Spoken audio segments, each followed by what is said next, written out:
দেখো আজকে একটা পটলের রেসিপি, এটা বিহারের। বিহারের কীরকম, এই যে পটল ডালের সঙ্গে এই পটলটা ভাজা হবে, এই কীরকম করে ভাজা হবে আমি দেখাচ্ছি। আর যেমনি স্বাদ লাগবে তেমনি মুখরুচি, বুঝলা, খুব ভালো লাগে।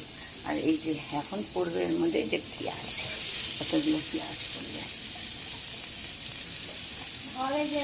এই যে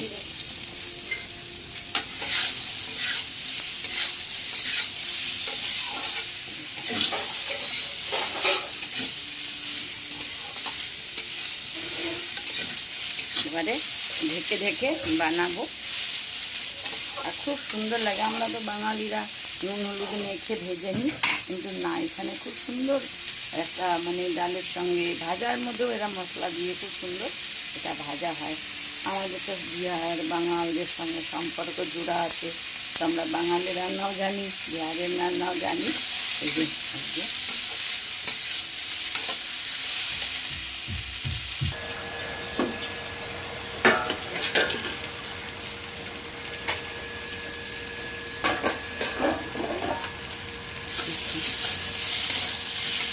পেঁয়াজ একদম গলে গেছে, এর মধ্যে এবারে দিব একটু আদা রসুন। কতটা দিব রে? এই যে দেখ, একটু আদা রসুন দিলাম।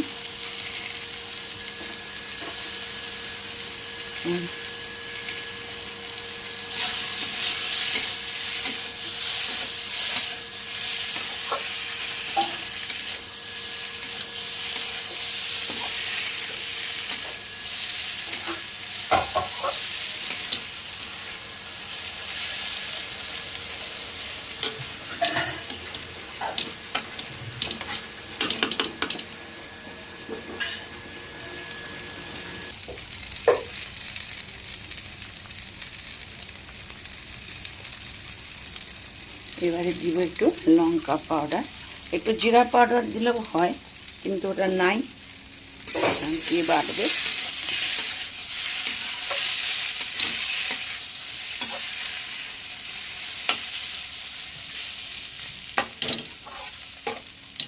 খুব ভাল লাগে ডালের সঙ্গে, কি এমনি গরম গরম ভাতের সঙ্গে একটু দিব তেল উপর থেকে। লঙ্কা মনে হচ্ছে কম হবে, আর একটু দিয়ে দিলাম। আমরা আগে জানতাম না, আমরা এই বিহারে